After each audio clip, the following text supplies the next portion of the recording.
Hello friends, स्वागत है आप सबका आपके अपने यूट्यूब चैनल पर। आज हम लोग स्टैटिक जीके के ज्योग्राफी का प्रैक्टिस सेट 7 सॉल्व करने वाले हैं और इसमें हम लोग विश्व के प्रमुख जो ज्वालामुखी हैं उनको पढ़ेंगे कि कौन सी कितने प्रकार की ज्वालामुखी होती है, कौन सी ज्वालामुखी सक्रिय होती है, कौन सी मृत होती है, कौन सी सुप्त होती है और पूरे ज्वालामुखियों के लिस्ट एक देखने वाले हैं। बहुत ही इंटरेस्टिंग और बहुत ही इंपॉर्टेंट क्लास होने वाली है आज की। देखते हैं ज्वालामुखी के प्रकार। सबसे पहले ज्वालामुखी होती कितने प्रकार की। देखिए ज्वालामुखी 3 प्रकार की होती है। कितने प्रकार की होती है? 3 प्रकार की। कौन कौन सी? तो पहले देखिए सक्रिय ज्वालामुखी यानी एक्टिव वॉल्केनो होता है पहला। और ये एक्टिव वॉल्केनो या सक्रिय ज्वालामुखी होती क्या है? वे जो हाल ही में फटे हैं यानी कि जिनमें हाल ही में क्या हुआ, उद्गार हुआ है या जिनसे लगातार धुआं गैस लावा निकल रहा है। जैसे आज माउंट, इसे किलायू भी पढ़ते हैं, किलाउआ भी पढ़ा जाता है, ठीक है, कंफ्यूज ना होइएगा। माउंट एटना और माउंट मेरापी एक ऐसी ज्वालामुखी हैं, सक्रिय ज्वालामुखी है। प्रश्न ये भी पूछा गया कि माउंट एटना कैसा ज्वालामुखी है।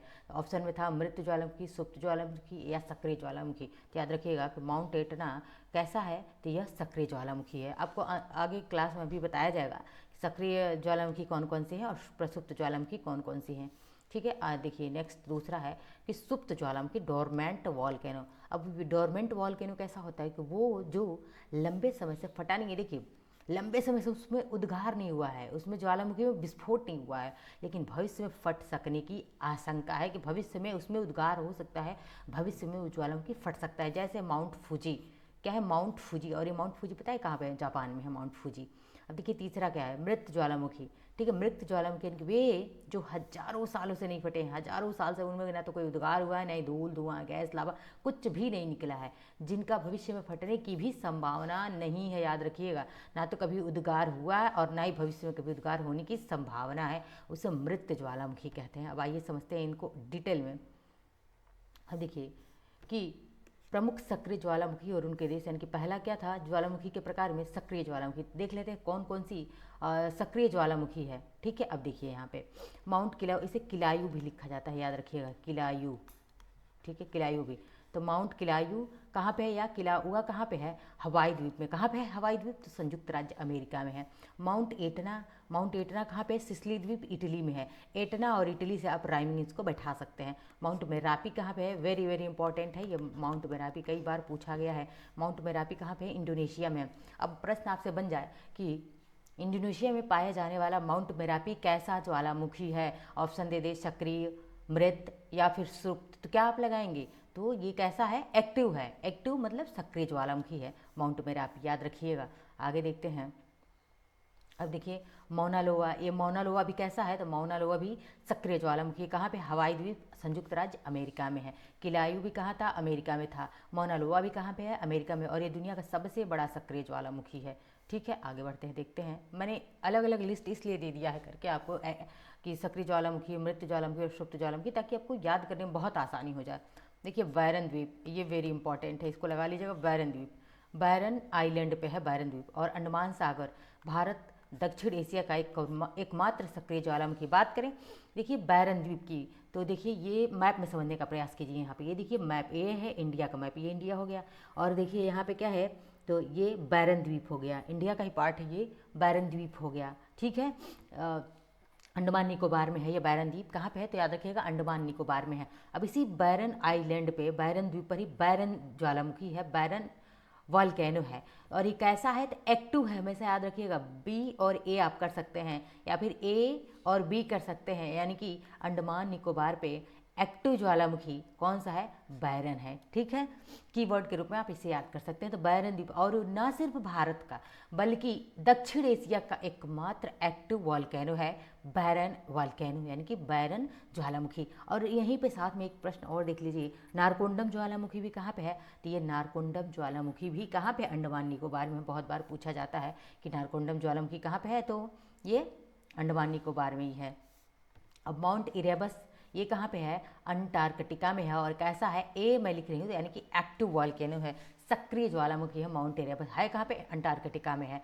माउंट कैमरून कहाँ पे है? तो यह कैमरून अफ्रीका में है। और कैसा है? माउंट कैमरून सक्रिय ज्वालामुखी है, ठीक है। आगे बढ़ते हैं, देखते हैं। रेनवेटाडोर, ये इक्वाडोर में है और ये साउथ अमेरिका में है, ठीक है। एक्टिव वॉल्केनो है। क्राकाटोआ, ये कहाँ पे? Indonesia. Very very important, Krakatoa बहुत बार पूछा गया है कि क्राकाटोआ ज्वालामुखी कहाँ पाया जाता है, तो इंडोनेशिया में पाया जाता है, याद रखिएगा। अब दूसरा है प्रसुप्त ज्वालामुखी। देखते हैं कौन कौन से प्रसुप्त ज्वालामुखी हैं। माउंट फूजी, मैंने ऊपर ही बताया कि माउंट फूजी कहाँ पे है? जापान में। प्रसुप्त का मतलब क्या है कि भविष्य में उद्गार नहीं हुआ है, भविष्य यानी कि पहले भविष्य में नहीं बल्कि क्या हुआ है, कभी पास्ट में इसमें उद्गार तो नहीं हुआ है, बट जो है भविष्य में, फ्यूचर में क्या है, इसमें उद्गार होने की पूरी संभावना है। इसे हम प्रसुप्त ज्वालामुखी कहते हैं, ठीक है। अब प्रसुप्त ज्वालामुखी की बात करें तो इसमें माउंट फ्यूजी कैसा है, तो माउंट फूजी जो जापान में है, ये कैसा है? प्रसुप्त ज्वालामुखी है, मतलब भविष्य में इसमें उद्गार होने की संभावना है। माउंट किलिमंजारो, ये कहाँ पे है? तंजानिया में है, प्रसुप्त ज्वालामुखी, ठीक है। माउंट रेनियर कहाँ पे है? संयुक्त राज्य अमेरिका में है। विसुवियस कहाँ पे है? तो इटली में है, वेरी इंपॉर्टेंट। विसुवियस कहाँ पे है? इटली में है। एटना कहाँ था? एटना भी कहाँ था? माउंट एटना भी कहाँ पर था? इटली में था, लेकिन ये कैसा वॉल्केनो था? एक्टिव वॉल्केनो था, ठीक है। क्राकाटुआ कहाँ पे? इंडोनेशिया में है, ठीक है। अब आगे देखते हैं। मौना केया, ये कहाँ पे है? हवाई द्वीप में है। आगे बढ़ते हैं, नेक्स्ट देखते हैं तीसरा, मृत ज्वालामुखी। माउंट किलिमंजारो कहाँ पे? तंजानिया में है, मोस्ट इंपॉर्टेंट रखिए। माउंट किलिमंजारो कहाँ पे है? तंजानिया में है, और ये मृत ज्वालामुखी है, ना तो इसमें पास्ट में कभी उद्गार हुआ और ना ही फ्यूचर में कभी उद्गार होने की संभावना है। माउंट फूजी कहाँ पे है? जापान में है, ठीक है। कुछ एक्सेप्शन भी हैं इसमें, ठीक है, याद रखिएगा इनको। माउंट केया कहाँ पे? हवाई द्वीप में है। माउंट एकाकागुआ कहाँ पे? एंडीज़ में है, एंडीज़ पर्वत में एकांकागुआ है। माउंट एल्ब्रस कहाँ पे है? एल्ब्रस या एल्ब्रूश कहा जाता है इसको, कहाँ पे? यूरोप में है। कोह सुल्तान और देवबंद कहाँ पे? ईरान में है, मोस्ट इंपॉर्टेंट। इसमें सबसे मोस्ट इंपॉर्टेंट दो ही हैं, क्या है कि किलिमंजारो तंजानिया का, और एक है कोह सुल्तान और देवबंद। ये पूछा गया कहाँ पे है? ईरान में है, और ये मृत है, ठीक है। अब देखिए यहाँ पे आते हैं यहाँ पे कि ये ज्वालामुखी और ये देश, एक पूरी लिस्ट मैंने इसलिए दी है क्योंकि यहाँ से भी प्रश्न आपको बहुत सारे पूछे जाते हैं जो ऊपर आपको नहीं दिए गए हैं। अब देखिए ज्वालामुखी, माउंट एलबुर्ज कहाँ पे है? ईरान में है। देवबंद, दामबंद या देवबंद कहाँ पे? ईरान में है। कोह सुल्तान भी ईरान में, यानी कि ये तीनों कहाँ पे? ईरान में है। अलबुर्ज, देवबंद, कोह सुल्तान। अब देखिए पोपो कैपिटल कहाँ पे है? तो पोपो कैपिटल मैक्सिको में है। पैराकुटिन कहाँ पे? मैक्सिको में, पैराकुटिन पूछा गया है। माउंट रेनियर कहाँ पे? अमेरिका में है। माउंट सेंट हेलेंस कहाँ पे? अमेरिका में है, ठीक है। ताल, ये मोस्ट इंपॉर्टेंट, माउंट ताल को मोस्ट इंपॉर्टेंट कीजिए। माउंट ताल कहाँ पे? फिलीपींस में है। मेयाना कहाँ पे? फिलीपींस में, ये दोनों पूछे गए हैं। विसुवियस कहाँ पे? इटली में है, पूछा गया है ये। माउंट एटना भी कहाँ पे? इटली में। कोटोपैक्सी कहाँ पे? इक्वेडोर में। चिम्बाराजो कहाँ पे है? इक्वेडोर में, दोनों इंपॉर्टेंट है। माउंट सिनाबुंग कहाँ पे? इंडोनेशिया में। माउंट मेरापी कहाँ पे? इंडोनेशिया में। क्राकाटाओ कहाँ पे है? इंडोनेशिया में। और ये तीनों के, माउंट सिनाबुंग, मेरापी और क्राकाटाओ, तीनों पूछा गया है इंडोनेशिया का, ठीक है। माउंट कैमरून कहाँ पे है? तो कैमरून अफ्रीका में है, याद रखिएगा, कैमरून में, ठीक है। आगे बढ़ते हैं, देखते हैं नेक्स्ट। सबनकाया कहाँ पे? पेरू में है। माउंट एरेबस कहाँ पे है? तो माउंट एरिबस या एरेबस लिखा जाता है, अंटार्कटिका में है। फ्यूजियामा कहाँ पे है? जापान में है। और स्ट्राम्बोली कहाँ पे? लेपारी द्वीप। इसे जो है ना प्रशांत महासागर का, ठीक है, इसे प्रशांत महासागर का लैंप समझ ली, लैंप कहा जाता है, ठीक है, स्ट्राम्बोली को। और ओजस डेल सालाडाओ कहाँ पे? अर्जेंटीना या चिली में। मोना लोआ कहाँ पे? हवाई द्वीप में है। किलायू कहाँ पे है? हवाई द्वीप में है, इंपॉर्टेंट है ये। कटमई कहाँ पे? अलास्का में। माउंट पोपा म्यांमार में है, म्यांमार का ये पूछा गया माउंट पोपा। किलिमंजारो कहाँ पे है? तंजानिया में है। बहुत ही, जिसको मैंने बेहद इंपॉर्टेंट बताया उसको तो आप याद ही रखेंगे। और देखिए अब अगर देश और ज्वालामुखी कभी भी आपको किसी भी एग्जाम में पूछेगा तो यहाँ से बाहर कुछ भी नहीं आएगा, क्योंकि मैंने सारी ज्वालामुखी को यहाँ पे ऐड कर दिया है। तो क्लास को देखते रहिए, सपोर्ट करते रहिए। मिलते हैं नेक्स्ट लेक्चर में, धन्यवाद।